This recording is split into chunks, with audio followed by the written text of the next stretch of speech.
Então, a lei trabalhista, na França, tem exatamente a mesma reforma acontecendo, né? Invertendo a hierarquia das leis e fazendo com que a lei é negociável, né? E fazendo com que, justamente, a relação trabalhista entre empregador e empregado seja o que mais conta para decidir das condições de trabalho do trabalhador, das condições do salário dele, etc., etc. Então, o que importa na governamentalidade neoliberal é que não tenha uma universalidade dos direitos, mas que tenha uma universalidade do acesso aos direitos, o que faz com que nós temos a judicialização de um monte de casos, que você não vê o seu direito reconhecido, portanto, você tem que buscá-lo. Essa universalidade de acesso ainda lhe é reconhecida. Todo mundo pode entrar com processo na justiça. Nem todo mundo consegue, mas todo mundo pode entrar. Isso se substitui à universalidade dos direitos que, vocês se lembram, o liberalismo nos disse isso, devia ser garantido pelo Estado. Né? Então, nós temos que, se a justiça ainda existe, ela é individual. Cada um buscar por si a sua justiça. Isto é uma perda completa do que é nosso comum, o nosso projeto comum, nosso projeto de sociedade. E a lógica do seguro, evidentemente, tem primazia sobre a justiça nas relações sociais. E o capital humano aí atua realmente como centro, como critério para observar isso. Isto é, indivíduos viraram mercadorias, né? Estou estudando com uma estudante minha, justamente, aquelas tabelas informais que são usadas para danos corporais, etc., no ambiente de trabalho, né? Perda total da visão de um olho, R$4.000. Quem daria um olho por R$4.000? Né? Essas tabelas, né, elas dão um preço ao ser vivo, ao trabalhador, né? Isso é tipicamente da biopolítica descrita por Foucault, né? E vocês se dão conta que é a lei do mercado que está organizando isso, isto é, tudo tem valor e tem que ser negociado, tudo. Isto é, estamos longe de uma razão liberal, jurídico-dedutiva. Estamos numa visão instrumentalista, radical, utilitarista, que dá um preço para tudo, inclusive uma perna. Inclusive, e tem, aí eu mostrei isso do DPVAT de Fortaleza, que eu acho maravilhoso, aí cada parte do corpo tem o seu valor, né? Então, perda total de um olho, eu falei R$4.000. Paralisia total de um quadril, 2.700. Eu não trocaria uma paralisia do quadril por R$2.700. Então, aqui, por que temos isso? Né?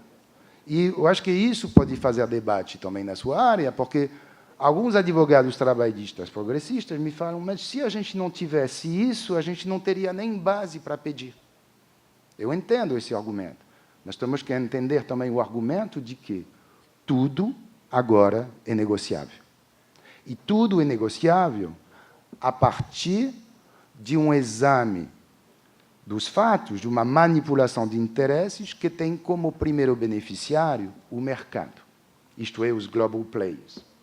Isto é, cada vez que a gente tem uma tabela dessa, isso interessa a quem? Ao trabalhador ou à empresa que vai pagar essa soma? Claro que para a empresa. Né? As trocas não podem parar, as empresas não podem parar.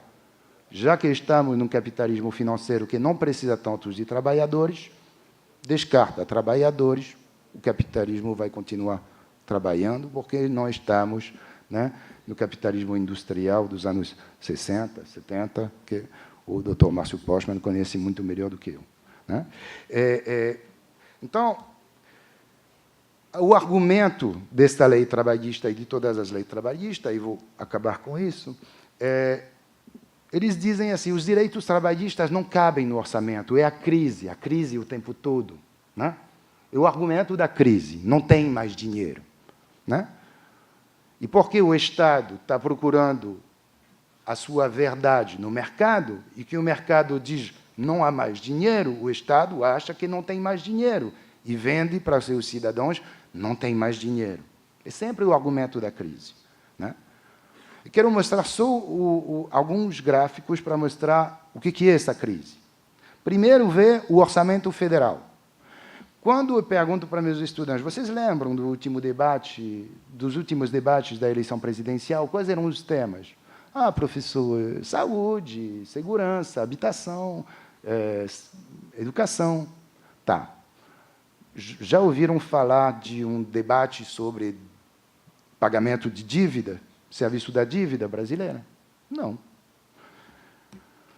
A dívida brasileira ela ocupa mais de 42% do orçamento federal. Aqui é a execução do Orçamento Geral da União em 2015. Em 2014, a ex-presidente Dilma pagou 45% de serviço da dívida também, né? A gente vê que aqui a saúde, 4%, né? A segurança pública, 0,3%. A educação, 3,9%, não são as coisas mais importantes do orçamento federal. O que é mais importante é o que interessa ao mercado, isto é, juros e amortizações da dívida, né? É de se estranhar um pouquinho que todos os estados, né, liberais, capitalistas atuais, desde a Alemanha, passando por os Estados Unidos, Bolívia, o Brasil, todos têm dívida pública em relação a bancos internos e externos. Então, tem duas opções. Ou essa dívida é supervalorizada, ou temos governantes completamente loucos, que não sabem gerir nada. Claro que alguns acham que nós temos governantes loucos, mas, se a gente observar bem, cada vez que a gente dá uma isenção fiscal para uma empresa, para quem a gente deve dinheiro, a gente não abate a dívida. Isto é, a gente paga o serviço da dívida e ainda faz presentes para ela, né? Se a gente fizesse essa conferência, será que essa dívida seria essa? O Estado brasileiro deve pagar juros como qualquer cidadão paga juros de uma compra de geladeira, ou tem capacidade de barganhar? Será que não tem capacidade de barganhar?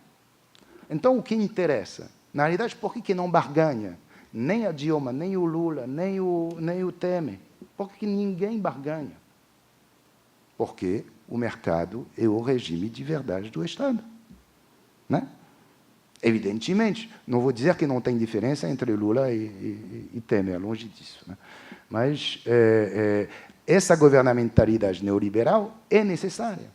Para o Lula dedicar 3% do orçamento ao Bolsa Família, ele tem que dar 45% aos bancos para conservar o poder, para não ter golpe, justamente, que aconteceu depois, né? Quando eles apresentam a crise, geralmente, os economistas apresentam desta forma. Olha só como está baixando, né? Isso é o aumento do PIB mundial, né? A fonte é o jornal The Economist. Apresentado assim, parece que realmente tem uma crise. Só que aqui não é o PIB mundial que está descendo.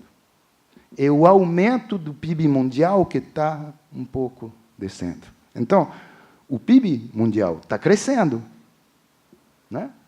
E está crescendo bastante. A gente pode ver que tem um banco, o Credit Suisse, que está fazendo um relatório cada 2 anos sobre a riqueza mundial. O relatório de 2014 diz o seguinte: a riqueza mundial aumentou 68% desde 2003, apesar da crise declarada em 2008. Vocês podem procurar lá no site do Credit Suisse, o relatório está em inglês, mas dá para ver claramente a partir dos gráficos. 68%. Quem teve o seu salário aumentado, entre os servidores, pelo menos, aumentado de 68% entre 2003 e 2013? Eu não. Né? Então, essa riqueza passou para algum lugar. Né? A riqueza mundial nunca atingiu um nível tão alto na história da humanidade. 68% em 10 anos, não sei se vocês se dão conta. É a mesma coisa do que passar do século XVII ao século XIX, em 10 anos, em termos de riqueza. Onde que está esse dinheiro? Então, a gente vê aí, em 2013, né, a gente vê bem a crise de 2008, né, no crescimento mundial. Só que, aí, não sou economista para saber desses dados, eu só estou copiando e colando do banco Credit Suisse, né? Eu não tenho competência nem de observar se está bem feito ou não, mas eu acredito um banco que me apresenta dados sobre a riqueza mundial. Em 2008, claro que despencou, né, a riqueza mundial, mas foi recuperada logo em 2010, entre 2010 e 2011. Isto é, desde 2011, ao nível mundial, saímos da crise já. Então, por que ainda nos falam de crise? 2011 é 6 anos atrás. Faz 6 anos que, ao nível mundial, saímos da crise, na realidade, em termos de volume de riqueza. Né? E está continuando, não está descendo de novo. 2016 é essa curva que continua. Então, o que é essa crise que eles estão apresentando, se não é uma crise de riqueza mundial? E aí temos que ver a pirâmide de repartição da renda mundial. No mesmo relatório do Banco Suíço, eles mostram que lá no alto da pirâmide, em 2013, tinha 0,7% da população que reunia 41% da renda mundial. E 68,7% da população mundial só reunia 3% da riqueza mundial. Aí vai dizer, mas, poxa, com esse aumento que a gente viu, com certeza, ficou melhor. Piorou. 0,7% agora tem 45,6% da riqueza mundial. Né? 41, 45. E os nossos 68,7% de mais pobres, que tinham apenas 3%, né? 2 anos depois, não estou falando 20 anos depois, 2 anos depois, são 73% que se repartem 2,4% da riqueza mundial. Então, qual é a crise? É uma crise de riqueza, uma crise que realmente mostra que a gente não produz bastante riqueza para todo mundo, ou é uma crise de redistribuição? De novo, me coloco sob o controle dos economistas para poder me dizer quais são os defeitos, talvez, desses gráficos. Mas, sendo um banco, né, eu peguei como se fosse a verdade do mundo econômico. Enfim, e para concluir, justamente, eu acho que nas varas onde os senhores e as senhoras trabalham, justamente, apesar do grande volume de trabalho que transforma essas varas em varas despachantes, né, de justiça, onde não tem mais o tempo de parar para pensar sobre o que é o sentido da justiça em cada decisão, que tem muitas, e ainda tem que responder às injeções do CNJ, etc. Né? Mas eu queria que apenas vocês parem um momento para pensar. Será que eu não sou levado, apesar do que eu gostaria de fazer, mas para tomar decisões que colocam justamente o mercado como centro das minhas decisões, como principal beneficiário das minhas decisões? Ou será que, como um juiz liberal, né, previsto pelas revoluções liberais, eu tento fazer a justiça? Eu sei que vai ser ainda mais difícil para fazer isso depois do dia 11. Por isso que essa reflexão é importantíssima. Tá? Espero ter contribuído. Obrigado.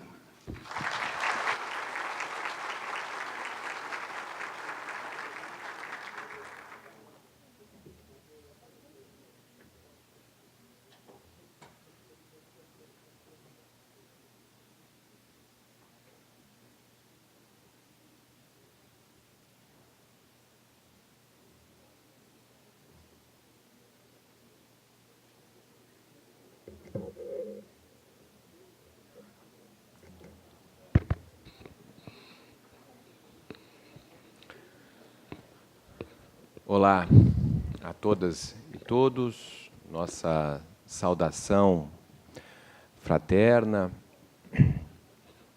agradecendo muito ao convite para poder estar aqui mais uma vez com os senhores e senhoras, tratando dessa sexta semana institucional. Cumprimentar a todos que ajudaram a organizar essa semana, e dizer também, obviamente, da satisfação de fazer parte dessa abertura após essa brilhante exposição do professor Jean, que nos trouxe uma contribuição profunda a respeito do Estado, do papel do Estado dentro da lógica neoliberal, tendo como ponto de referência as contribuições de Foucault. Eu vou aqui, na verdade, fazer uma exposição, mudando um pouco o foco da análise, olhando, basicamente, a partir de uma preocupação de situar a temática da mudança no direito do trabalho no Brasil, nessa segunda metade da segunda década do século XXI. Queria situar a reforma, né, o curso da reforma, a nova CLT que se apresenta, a generalização da terceirização, situando, na verdade, ela como um elemento que, a nosso modo de ver, tende a consolidar uma realidade do trabalho muito diferente daquela que nós conhecemos. Então, por isso esse título, Fim do Trabalho como se conhece no Brasil.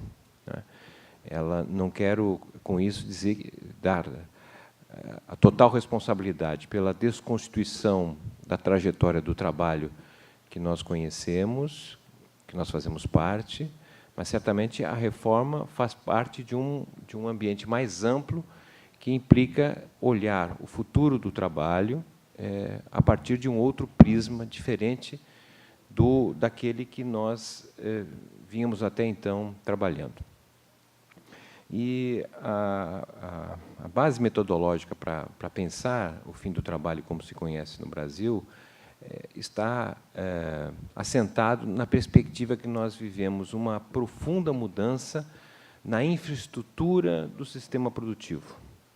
Há uma alteração drástica na infraestrutura do sistema produtivo e, de maneira geral, uma mudança na infraestrutura do sistema produtivo traz como consequência, né, uma alteração na estrutura da sociedade. Muda a composição de classes e frações de classes, decorrente justamente dessa alteração na base do sistema produtivo.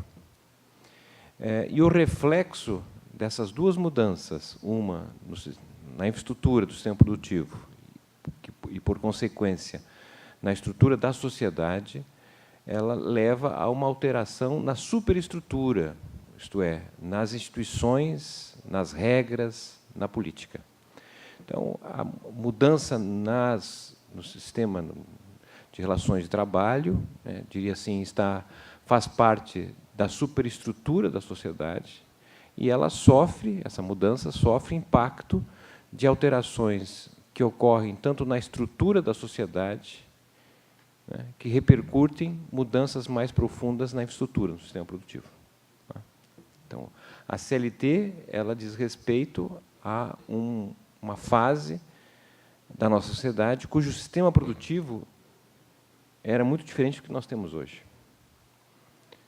E a sociedade que nós temos hoje também difere-se, por consequência, daquela sociedade que foi estruturada a partir do sistema produtivo.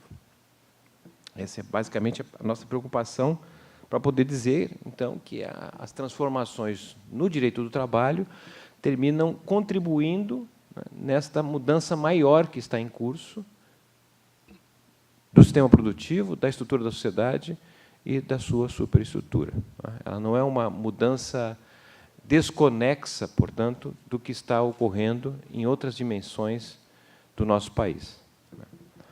Bom, então, mais para cá.